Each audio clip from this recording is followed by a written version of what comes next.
BBC Bangla একটা খবর coat করেছে বাংলাদেশের ইংরেজি দৈনিক টাইমস অফ বাংলাদেশ।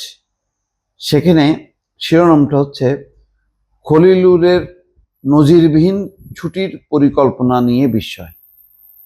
1 বছরের উপর তিনি ছুটি কাটাবেন যদি তিনি জাতিসংঘ সাধারণ পরিষদের সভাপতি নির্বাচিত যদি হন, তাহলে তিনি পররাষ্ট্রমন্ত্রীর পদ থেকে 1 বছরের জন্য ছুটি নেবেন।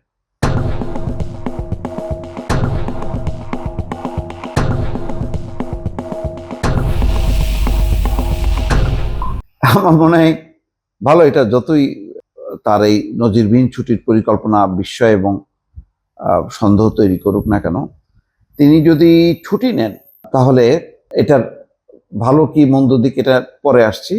খবরটা একটু আমরা দেখি। গত 13ই মে জাতিসংঘে আয়োজিত এক অনানুষ্ঠানিক মত বিনিময় সংলাপে অ্যান্ডোরার এক প্রতিনিধির প্রশ্নের জবাবে তিনি এই তথ্য প্রকাশ করেন। ইউএনজিএ অর্থাৎ জাতিসংঘ সাধারণ পরিষদ বা ইংরেজির সংক্ষেপ হচ্ছে ইউএনজি এর পূর্ণকালীন সভাপতি হিসেবে দায়িত্ব পালন করতে হলে তাকে বাংলাদেশের পররাষ্ট্রমন্ত্রী পদ থেকে পদত্যাগ করতে হবে কিনা।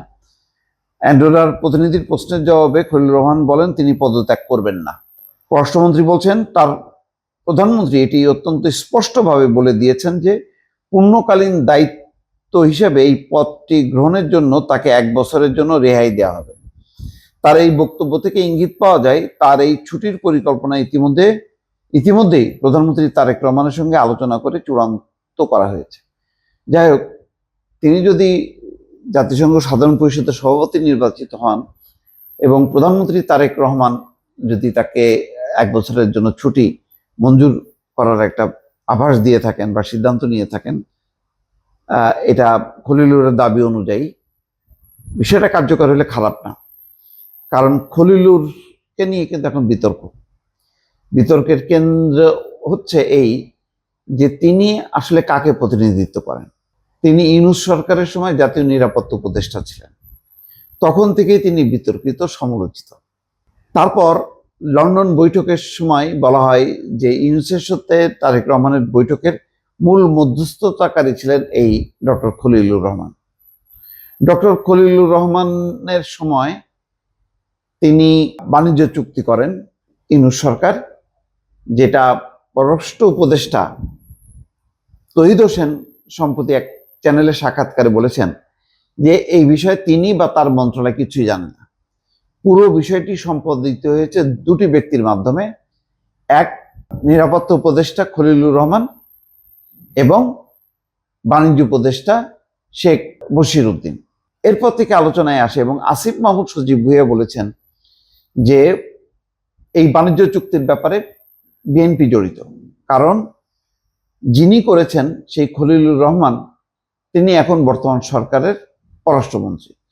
তো সব মিলায় এই আলোচনাগুলো যখন আসে তখন একটু বিএনপির জন্য বিব্রতকর পরিস্থিতি তৈরি হয় এবং হয়তো তখনকার একটা পরিস্থিতিতে খলিলুর রহমান হয়তো অনেকে ধারণা করেন তিনি আমেরিকার প্রতিনিধি, তিনি ভারতেরও প্রতিনিধি।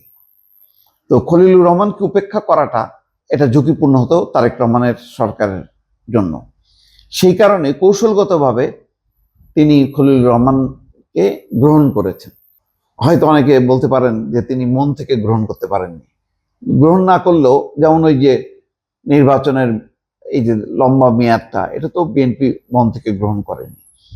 তারপরে অনেক কাজ মেনে নিয়েছে ইউনূস সরকারের, সেটাও মন থেকে মেনে নেয়নি, কৌশলের অংশ ছিল। এখন সেই কৌশলের অংশ হিসাবে তিনি যদি জাতিসংঘের সাধারণ পরিষদের সভাপতি নির্বাচিত হন এবং তিনি যদি ছুটি নিয়ে চলে যান, তাহলে তারেক রহমানের সরকারের জন্য একটা সুযোগ তৈরি হবে যে এই পদে একজন পররাষ্ট্রমন্ত্রী নিয়োগ দেয়া। সেটা যদি নিয়োগ দেয় তাহলে অন্তত খলিলুর রহমানের এই বিতর্ক থেকে বিএনপি মুক্ত হবে। এখন বিষয়টা কোন দিকে দাঁড়াচ্ছে বা গড়াচ্ছে এখনো স্পষ্ট না। বলা যায় একটা প্রাথমিক একটা ক্ষেত্র হয়তো প্রস্তুত হচ্ছে বিএনপির জন্য, যে তিনি যদি চলে যান তাহলে বিএনপি হয়তো বেঁচে যায়। দর্শক।